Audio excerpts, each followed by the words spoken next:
1857 সালের সিপাহী বিদ্রোহ ছিল গোটা ভারতবর্ষ জুড়ে ব্রিটিশ শাসনের বিরুদ্ধে প্রথম বড়সড় প্রতিরোধ।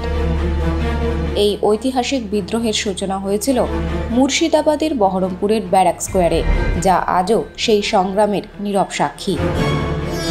এবছর সেই স্মরণীয় অধ্যায়কেই থিম হিসেবে বেছে নিয়েছে বহরমপুরের স্যান্টা ফোকিয়া ক্লাব। তাদের কালীপুজোর থিম সিপাহী বিদ্রোহ।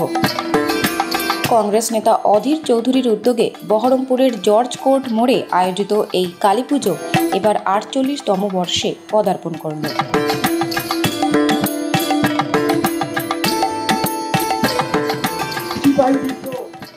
আমাদের কাছে অমর, কারণ সেদিন ছিল ব্রিটিশের বিরুদ্ধে প্রথম ভারতীয়দের স্বাধীনতা অর্জনের এক মহৎ প্রচেষ্টা।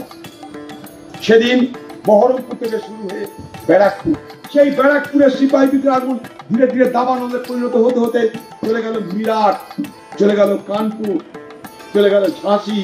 ভারতবর্ষের মানুষ দেখলো, পৃথিবীর মানুষ দেখলো পরাধীন ভারতে এক নতুন উত্থান। বিদ্রোহের মাধ্যমে তারা ব্রিটিশ শাসনকে উৎখাত করতে চাই। পারেনি আমরা সেদিন ব্রিটিশ শাসনকে উৎখাত করতে, কিন্তু সেদিন ভারতবর্ষের মানুষ প্রমাণ করে দিল যে ব্রিটিশ যে ধর্মের নামে জাতের নামে আমাদেরকে বিভাজিত করে রেখেছে, ধর্ম জাত সব ভুলে আমরা ভারতীয় হয়ে ব্রিটিশকে উৎখাত করতে বদ্ধপরিকর।